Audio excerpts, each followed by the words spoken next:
मैं ये घर छोड़कर नहीं जाना चाहती।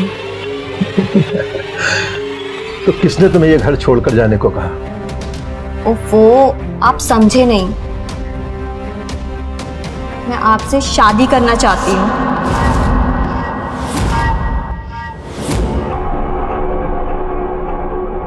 Are you mad? पागल हो गई हो? होश में तो हो? मेरा बेटा तुम्हारी उम्र का है।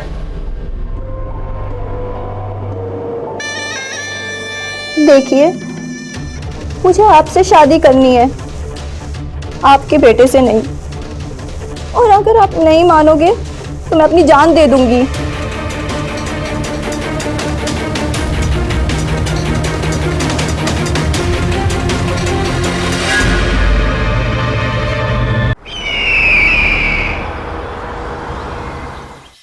नमस्कार, मैं हूं रानी चैटर्जी। क्राइम चक्र के नई कड़ी में लेकर आई हूं एक ऐसी दास्तान जिसे सुनकर आपके रोंगटे खड़े हो सकते हैं। हमारे देश में अक्सर युवा अपने परिवार को छोड़कर नए भविष्य की तलाश में एक नए शहर की ओर रुख कर जाते हैं। पीछे छूट जाते हैं उनके बुजुर्ग जो अपने मकान और शहर से भावनात्मक जुड़ाव की वजह से उनके साथ नहीं जा पाते और अपनी जिंदगी खुद अकेले काटते हैं, जिसका फायदा उठाने के लिए कई शैतान तैयार रहते हैं।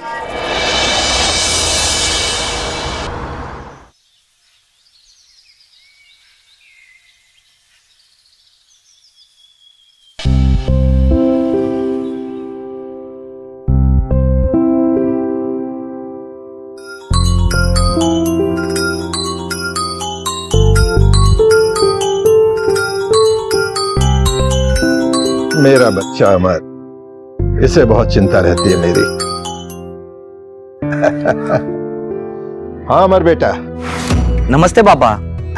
खुश रहो बेटा। पापा कैसे हो आप? मैं ठीक हूँ बेटा। पापा आपको कितनी बार कहा है, कितनी बार कि आप यहाँ हमारे पास आके रहिए, लेकिन आप हो के मानते ही नहीं हो। बेटा मैं भी चाहता हूँ कि तेरे पास आ जाऊं, लेकिन क्या करूं, ये जो अपना पुराना घर है ना, इससे मेरी पूरी जिंदगी की यादें जुड़ी हुई हैं। अरे जिंदगी बिता दी मैंने यहाँ पर। तुझे पता है, तेरा जन्म इसी घर में हुआ था। मुझे हमेशा याद आता है मेरा छोटू अमर यहाँ पे दौड़ रहा है, यहाँ पे खेल रहा है। मैं तो ऐसे ही खुश हो जाता हूँ। ठीक है पापा, जब तक आपका मन करे आप वहाँ रहिए, लेकिन जिस दिन भी आपको ऐसा लगे कि अब मुझे यहाँ से जाना चाहिए, आप मुझे तुरंत बताइएगा। हाँ जरूर बेटा। ठीक है पापा, रखता हूँ मैं। नमस्ते। खुश रहो बेटा, ऑल द बेस्ट। मेरे बच्चे को बहुत चिंता रहती है मेरी। अरे अंकल नमस्ते। अरे कंचन बेटा, यूनिवर्सिटी में सब ठीक है ना? हाँ जी बिल्कुल। आज तुम्हें आने में देर हो गई। वो अंकल आजकल एक्स्ट्रा क्लासेस बहुत ज्यादा चल रही हैं, इसलिए। अच्छा, बेट तुम्हारे लिए खाना बना के रख के गई है, खा लेना। हाँ जी। क्या बात है, कुछ कहना चाहती है? अंकल वो एक्चुअली मेरी एक दोस्त है जो कुछ दिनों के लिए रहने के लिए जगह ढूंढ रही है। अगर आप कहे तो मैं उसे यहाँ ले आऊं। अब मैं रेंट भी दे दूंगी, कोई प्रॉब्लम नहीं है। देखो कंचन, मेरा इतना बड़ा घर है, मैं अकेले तो रहता हूँ, मुझे पैसों की जरूरत नहीं है। अरे मैं पेइंग गेस्ट तो इसलिए रखता हूँ कि मेरा अकेलापन दूर हो जाता है। वैसे तुम उन्हें अच्छी तरह जानती हो ना? हाँ अंकल, मेरी बहुत पुरानी दोस्त है, कोई प्रॉब्लम नहीं होगी, आई प्रॉमिस। ऐसी बात है तो बुला लो उसे। Thank you so much. अरे मेरा बेटा। Thank you.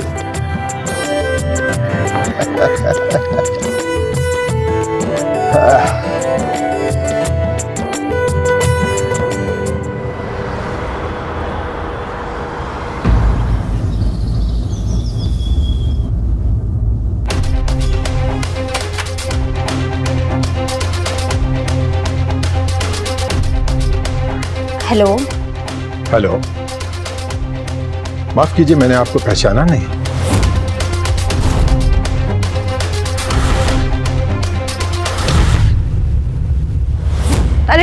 अंकल, ये रीटा है, मैंने आपको बताया था ना, मेरी दोस्त। ओ हाँ, याद आया। हाँ जी। रीटा आओ आओ, अंदर आओ।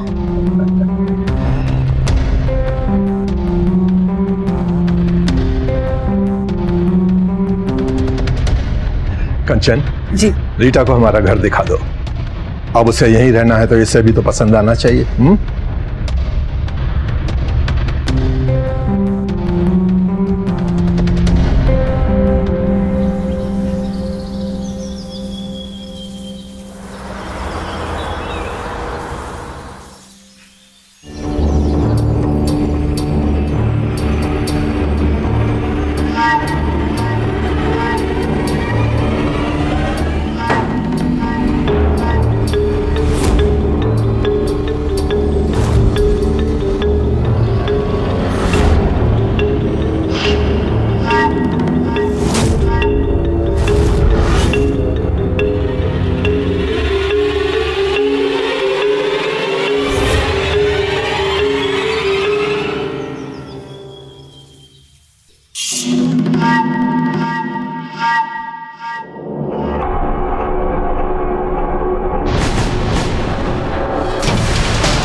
अरे रीटा तुम? हाँ, बस नींद नहीं आ रही थी तो यूं ही टहल रही थी और आपको अकेले देखा तो आ गई। सालों से अकेला ही हूं। बीवी के गुजर जाने के बाद तो अब उसकी याद ही आती है।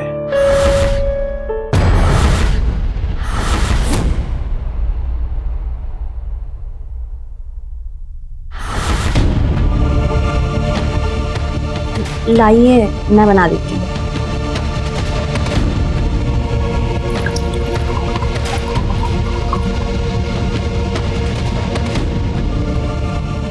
लीजिए। Thank you.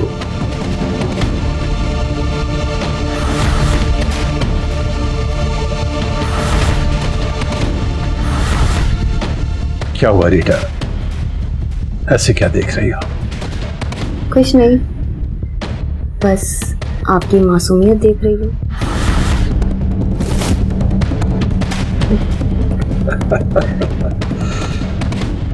कमाल है, एक शराब पीते हुए आदमी में तुम्हें मासूमियत दिखी। कोई और लड़की होती तो पता नहीं क्या सोचती। मैं रीटा हूँ, दूसरों का तो मुझे पता नहीं, लेकिन लोगों की नीयत अच्छे से भाप लेती हूँ।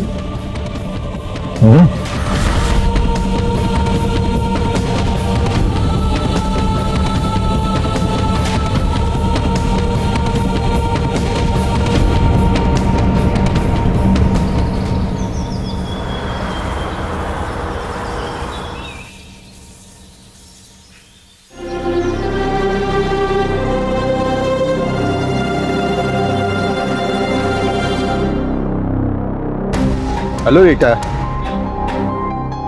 अरे, आप खुद चाय बना कर ले आए? वो मेड छुट्टी पे गई थी तो मैंने सोचा मैं ही बना दूं। लो पियो।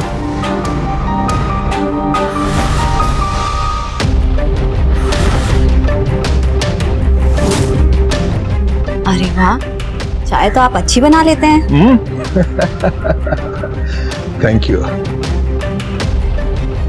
अच्छा, नाश्ते में क्या लोगे? आप कुकिंग भी जानते हैं? हाँ हाँ, मुझे सब कुछ बनाना आता है। तुम बोलो तो। तब तो मेरी आपके साथ लंबी निभेगी। वो कैसे? आपको बनाने का शौक है और हमें खाने का।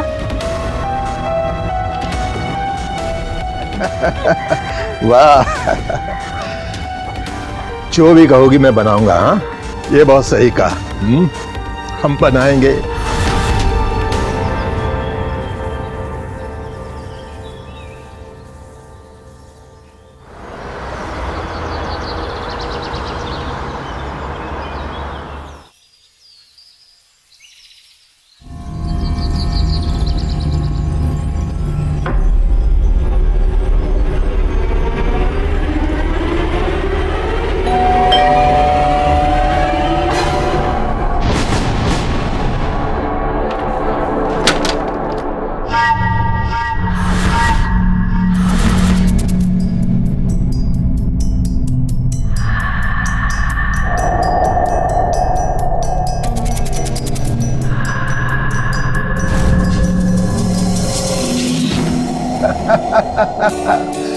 बेटा अमर, पापा। कैसे हो पापा? Good to see you. तुम्हें देखकर बहुत खुश हो गया दिल। बेटा, ये मेरा बेटा अमर है, बेंगलोर की एक बहुत बड़ी मल्टीनेशनल कंपनी में सॉफ्टवेयर इंजीनियर है। बहुत होशियार है पढ़ने में। Hello Rita. हेलो। अरे खड़े क्यों? आओ आओ, अंदर आओ।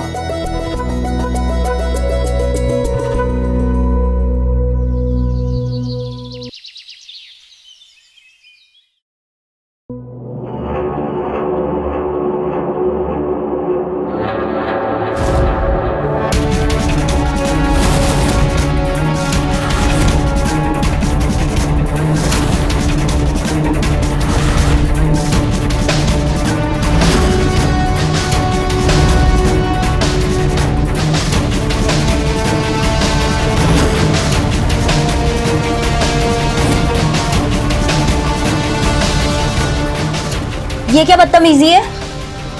वो मैं बदतमीजी नहीं, आपके साथ प्रैंक कर रहा था। ये कोई प्रैंक करने का तरीका होता है?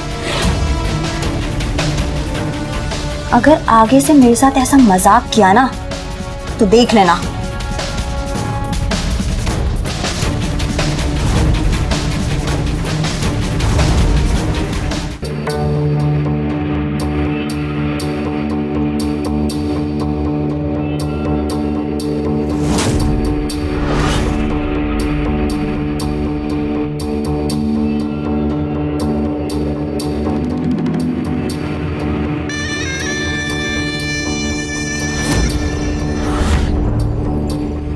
अरे आप आइए ना, वहां खड़े क्यों हैं?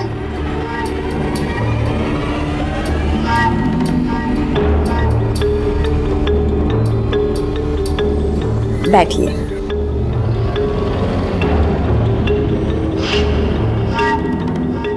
क्या हुआ? कुछ कहना चाहते हो? नहीं, ये घर छोड़कर नहीं जाना चाहती। तो किसने तुम्हें ये घर छोड़कर जाने को कहा? वो आप समझे नहीं। मैं आपसे शादी करना चाहती हूँ।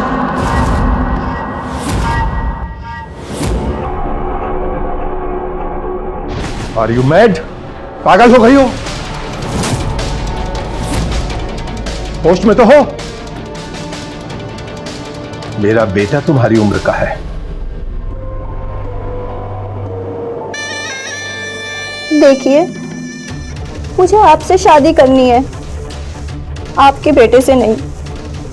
और अगर आप नहीं मानोगे तो मैं अपनी जान दे दूंगी।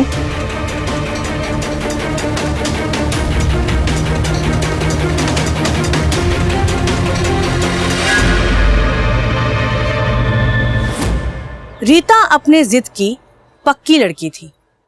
उसे कोई फर्क नहीं पड़ता था कि नरेश की उम्र क्या है। आज की युवा पीढ़ी उम्र, जाति, धर्म से ऊपर होकर सिर्फ ये सोचते हैं जो वो चाहते हैं उन्हें हासिल करना है। रीता की उम्र नरेश के बेटे जितनी ही थी, लेकिन वो अमर के प्यार को ठुकरा कर नरेश को अपनाने का फैसला कर चुकी थी, बिना ये सोचे कि इससे नरेश की खुशहाल जिंदगी पर क्या प्रभाव पड़ेगा। वैसे भी कहा जाता है, जो इश्क में होते हैं वो अंजाम की परवाह नहीं करते।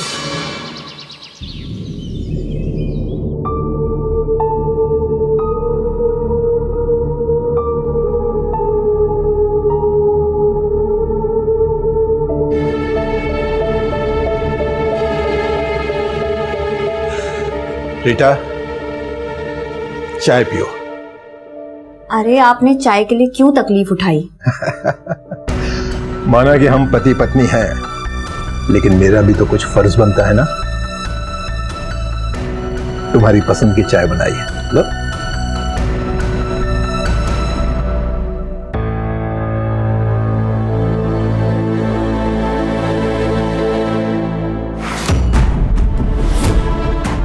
क्या हुआ, चाय पसंद नहीं आई? नहीं, चाय तो बहुत अच्छी है, पर मैं अमर के बारे में सोच रही हूँ। मेरे चलते हुए वो आपसे रिश्ता तोड़कर चला गया। देखो रीटा, तुम उस सब के बारे में मत सोचो। मैंने अमर के लिए सब कुछ किया, उसे पढ़ाया लिखाया, जो चाहता था वैसा किया। अब उसे भी हमारी खुशी में हमारा साथ देना चाहिए। और देखो, हमारी शादी के लिए तुम अपने आप को दोषी मत समझो। मेरी भी तो रजामंदी है। और हाँ, मैं सोच रहा हूं कि अपनी प्रॉपर्टी में से एक हिस्सा तुम्हारे नाम लिख दूं। इसकी कोई जरूरत नहीं है।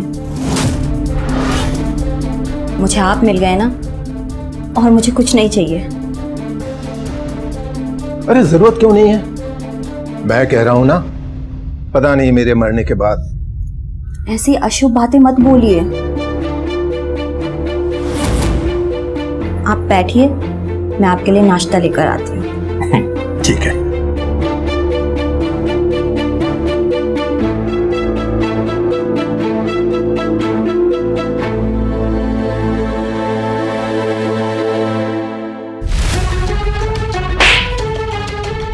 जब वो बुढ़ा खुद सब कुछ दे रहा था तो मना करने की क्या जरूरत थी? अब वो मेरे हस्बैंड है और मैं उन्हें धोखा नहीं दे सकती। हस्बैंड, हस्बैंड, वाह, तुम अपनी औकात भूल गई हो और साथ में ये भी भूल गई हो कि मैं तुम्हें यहाँ लेकर क्यों आई थी। और हस्बैंड, हाँ, वाह, ये बात तुम भी बहुत अच्छी तरह से जानती हो कि ये पूरा रिश्ता, हमारे हस्बैंड वाइफ का रिश्ता, झूठ पे टिका हुआ। भले ही हमारे रिश्ते की शुरुआत झूठ से हुई है, लेकिन अब वो मेरे हस्बैंड है। निकल जाओ इस घर से।